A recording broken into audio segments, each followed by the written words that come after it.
oh, you know what? I think this is a woman's shoe. Yeah, you might be thinking like, well, Neil, maybe if you got married and had kids, some of your alienation might dissipate. Maybe. Never been married, don't have kids, 48 years old. People don't like it. I know it's worse for women if you're over a certain age, not married, no kids. People pity you, but as a guy, people are suspicious. I would get more trust from women if I'd been married and murdered my wife. They'd be like, he's capable of love, he just gets too passionate. Also, he's not gonna murder two people. Come on.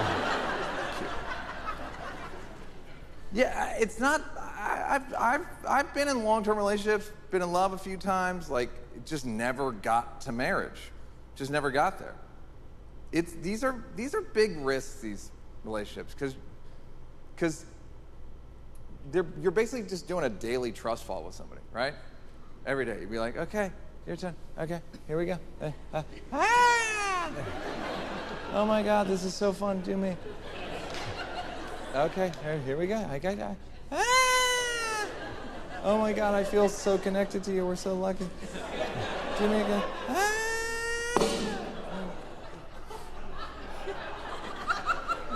I've hurt people as the catcher and I've been hurt as the follower. They both suck for different reasons.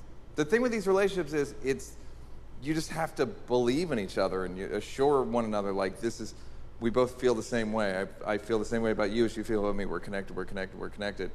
And then at a certain point they look at you and go like, oh, I've been pretending. We're not connected. And then you have to parse the relationship and try to figure out when they started pretending, and then eventually accept the fact that some of the most cherished memories of your life may have been a grift. Shit's breathtaking. I judge myself a lot for this. This is where I'm like, something really is wrong with you, dude. You know, other comedians judge me for it. I was talking to a comedian friend of mine, and he's like, dude, you know you'd be more popular if you're married with kids. It's like, why? And he's like, because the audience trusts you more if you're married with kids, because you're moral, like you put other people ahead of you, which I've legally never done. I have a dog. You're like, which one? The one you don't love? Fuck you guys. I'm not telling you shit anymore.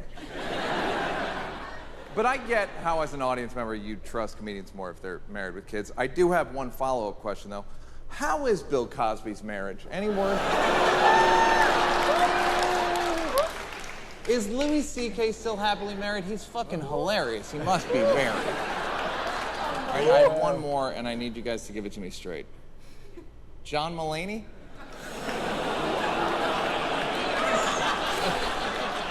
Don't fucking owe me. I went to the goddamn wedding. Yeah. I don't know what you guys spent, but I had to fly across country, rent a car. They're like, you want to upgrade for 30 bucks? I'm like, yeah, it's fucking Mulaney's wedding. Let's blow it out, right? Cut to me in a PT Cruiser going, was this an upgrade?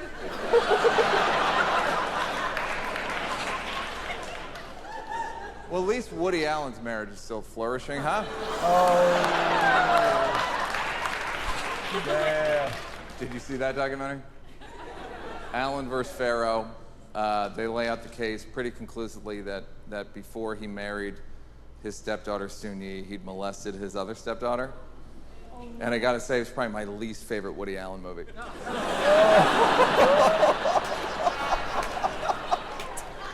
My failure in relationships is not for lack of trying, I swear to God. Like, I've done different approaches, love language, attachment style, age, race, weight, job. I dated a model. Thank you.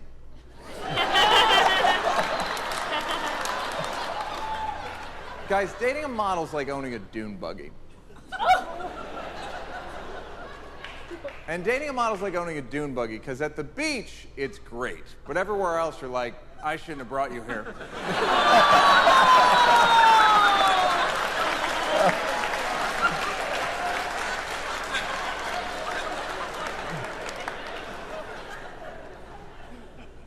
By the way, this is all going to be heterosexual.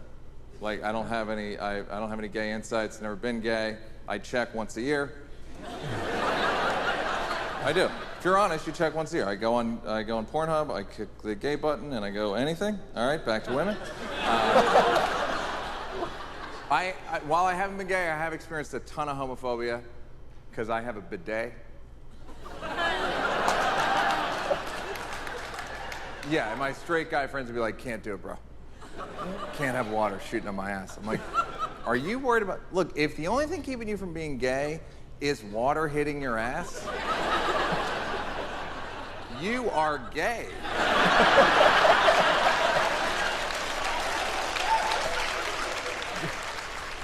Just be gay. Come on over, take a ride on the pony, start your new life. That's how rudimentary guys' understanding of our sexuality is. We're like, I just gotta protect the flag. And everything's the same. Fellas, no you don't. I'm 48, the flag's been violated, whatever. I've had a couple fingers in the butt from women. Nothing happened. Nothing changed. I wasn't like, my identity! Everything I thought I was. Turn off Rogan, turn on Drag Race.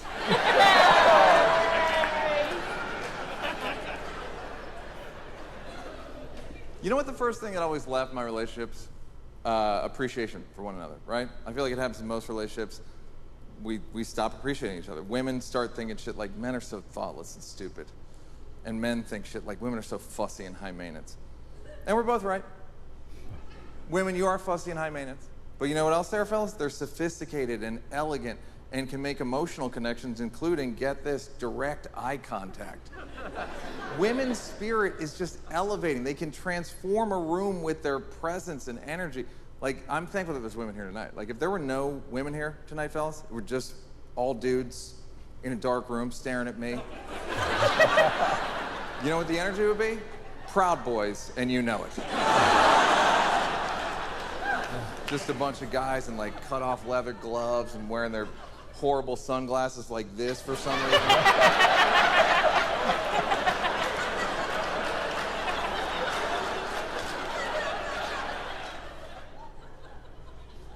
And women, you think men are thoughtless and stupid, and we are. But you know what else we are? Fucking hilarious. We are. We're very funny. Women are beautifully constructive and men are hilariously destructive, right? Like, if you ever go to an all-women's event, it's just a bunch of women making eye contact and drinking white wine, and eventually you're like, I gotta get the fuck out of here, right? But usually guys show up to kind of ground the energy, and we're there, we're trying to impress, we're always trying to impress you women. We're fucking buying you shit, and we're breakdancing, and fucking doing magic tricks, backflips. We're telling stories with sound effects. Then I punch him in the stomach. Then he took out a machine gun. I've never heard a woman do a sound effect in my entire life.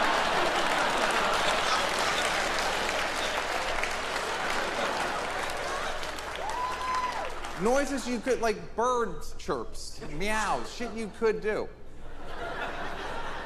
We're always trying to make you laugh when we got funny, mean nicknames for our friends. This is Mike, AKA Boner Mike, AKA Illiterate Mike.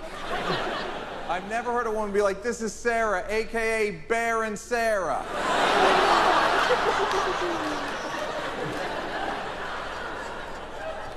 She's so dry down there, we call her Sahara.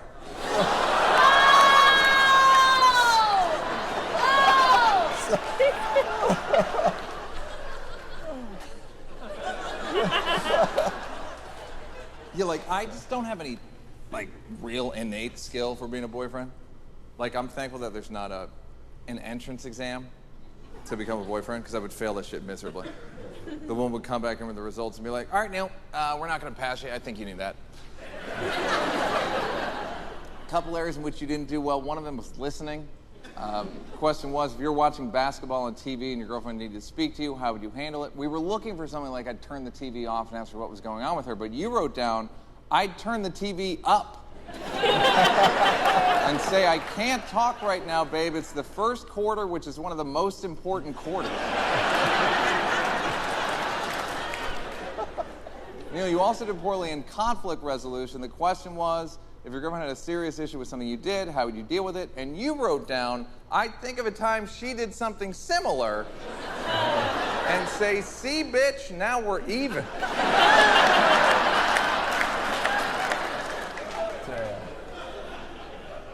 It's back to the apps for you, my friend.